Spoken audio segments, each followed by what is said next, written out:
जगन्नाथ समस्त भक्त समाज को मोर नमस्कार। आसंतु वेद मतिर महात्मा जानिबा। जदि आपन को मोर एही भल लागु थाए तेबे निश्चिंत सब्सक्राइब लाइक शेयर करिवे बोली मु आशा करे। आसंतु बोलो जय श्री राम, जय जगन्नाथ, माता सीता, सर्वदेवा देवींकर जय, सनातनर जय। एतक कही आसंतु वेद मोतिर महात्म्य बुझिबा। कुशध्वज नामरे जणे तपचारी यज्ञ करुथिले। वेद उच्चारण करिबा समय रे वेदनादरु गुटिए कन्या सृष्टि हेला। कुशध्वज सेही कन्यार नाम देले वेदमती। वेदमती लक्ष्मी कंसरे जन्म होइथिले। तेणु नारायण को स्वामी रूपरे पाइबा पाई से तपस्या कले। दिने लंकार रावण वन भ्रमण करुथिबा समय रे वेदमती को देखिले।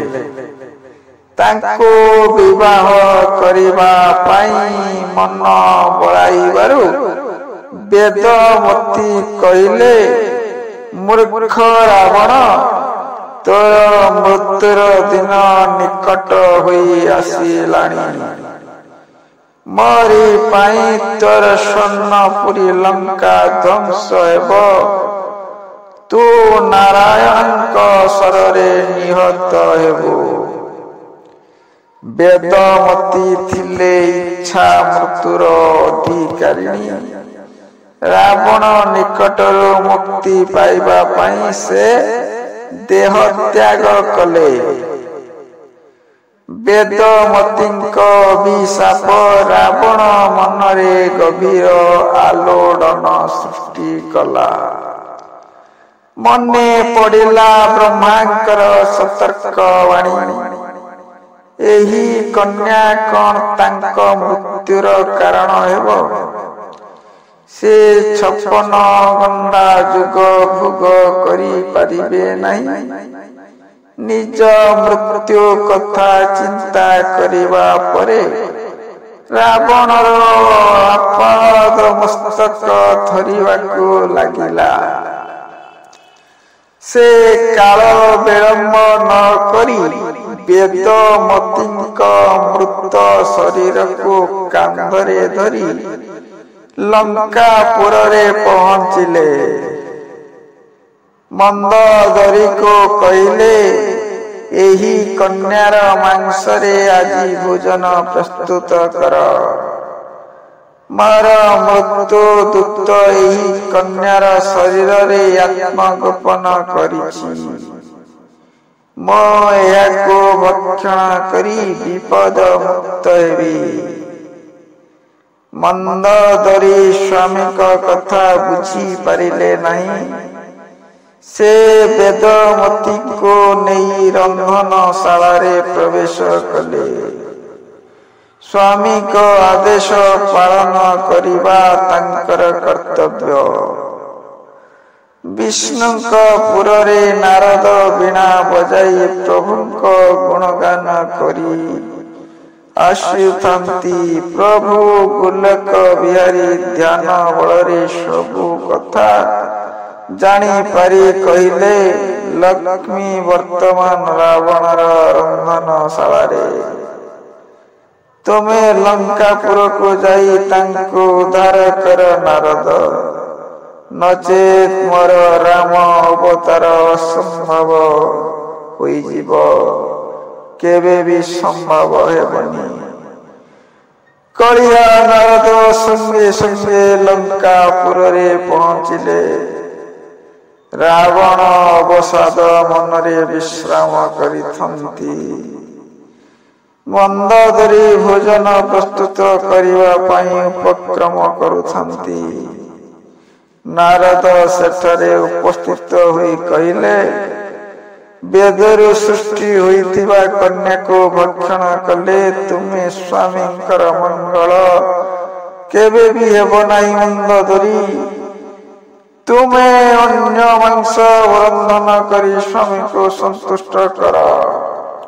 ଏହି କନ୍ୟାକୁ ଗୋଟିଏ ପେଡ଼ିରେ ପୁରାଇ ସମୁଦ୍ରରେ ଭସାଇ ଦିଅ। ମୃତ କନ୍ୟା ତ୍ରିଭୁବନ ବିଜୟୀ ଦଶାନନର ମୃତ୍ୟୁର କାରଣ ହୋଇପାରେ। କଳିଆ ନାରଦଙ୍କର ଛଳନା ମନ୍ଦୋଦରୀ ବୁଝିପାରିଲେ ନାହିଁ। ଦେବର୍ଷିଙ୍କୁ ବିଶ୍ୱାସ କରି ବେଦମତୀକୁ ଗୋଟିଏ ସ୍ୱର୍ଣ୍ଣ ପେଟିକା ମଧ୍ୟରେ ରଖି ସମୁଦ୍ରରେ ବସାଇ ଦେଲେ। ଦେବର୍ଷି ସ୍ୱର୍ଗକୁ ଫେରିଗଲେ। ରାବଣ ଅନ୍ୟ ମାଂସ ଭକ୍ଷଣ କରି ନିଜ ମୃତ୍ୟୁକୁ ଜୟ କରିଥିବାରୁ ଖୁସି ହେଲେ। ସମୁଦ୍ର ଢେଉରେ ଭାସି ଭାସି ସ୍ୱର୍ଣ୍ଣ ପେଟିକା ସିନ୍ଧୁ ନଦୀ ତୀରରେ ଲାଗିଲା ଏବଂ ତାହା ବାଲିରେ କ୍ରମେ ପୋତି ହୋଇଗଲା। ମିଥିଳାର ରାଜା ଜନକ ପ୍ରଜା ମାନଙ୍କର ମଙ୍ଗଳ ପାଇଁ ଯଜ୍ଞ କରିବାକୁ ମନ ବଳାଇଲେ। ସିନ୍ଧୁ ନଦୀ ତୀରରେ ଥିବା ପବିତ୍ର ଭୂମିକୁ ଯଜ୍ଞ ସ୍ଥଳ ରୂପେ ମନୋନୀତ କରି ଲଙ୍ଗଳ ଧରି ଭୂମି ଖନନ କରୁଥିବା ସମୟରେ ପୂର୍ବରୁ ବାଲିରେ ପୋତି ହୋଇ ରହିଥିବା ପେଡ଼ିକୁ ପାଇଲେ। ପେଡ଼ି ଖୋଲି ଦେଖନ୍ତି ତ ତା ମଧ୍ୟରେ ଏକ ନବଜାତ କନ୍ୟା ରହିଛି। ସେ ତାକୁ ନିଜର କନ୍ୟା ରୂପେ ପାଳିଲେ। ବିଦେହ ନଗରରେ ଜନ୍ମ ବୋଲି ତାଙ୍କର ନାମ ରହିଲା ବୈଦେହୀ। ମିଥିଳାର ରାଜକନ୍ୟା ବୋଲି ତାଙ୍କୁ କେତେକ ମୈଥଳି ନାମରେ ଡାକିଲେ। ଲଙ୍ଗଳ ଅଗ୍ରରୁ ଜାତ ହୋଇଥିବାରୁ ତାଙ୍କର ଅନ୍ୟ ନାମ ହେଲା ସୀତା।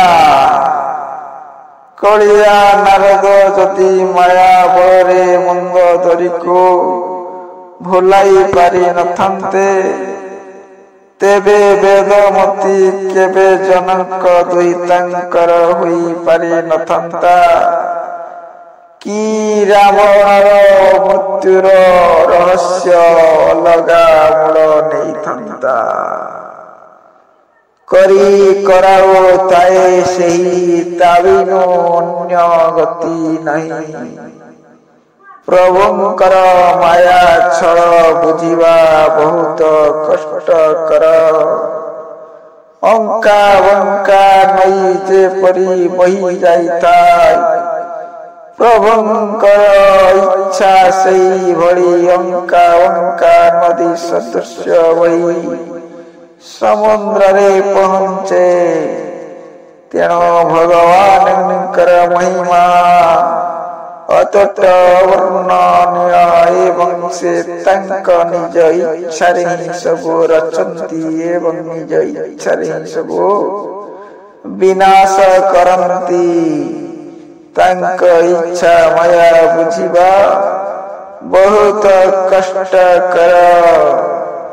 ତେଣୁ ସେହି ମହାପ୍ରଭୁ ରାମଚନ୍ଦ୍ରଙ୍କର बोलो जय जय रामचंद्र की जय, जय सिया राम, जय माता सीता की जय, जय बजरंगबली की जय। यही जयकार ध्वनि रे प्रकंपित करंतु एवं प्रभुଙ୍କ नाम महिमार रस पान करंतु। ऊर्ध्व पद्मरे हनुमंत बजरंगबलीଙ୍କ परि प्रभुଙ୍କୁ धारण करंतु। माता सीता को धारण करंतु, लक्ष्मण को धारण करंतु। ସଦା କହନ୍ତୁ ରାମ ରାମ ରାମ ରାମ ଜୟ ରାମ ଜୟ ଶ୍ରୀ ରାମ ଜୟ ଜଗନ୍ନାଥ।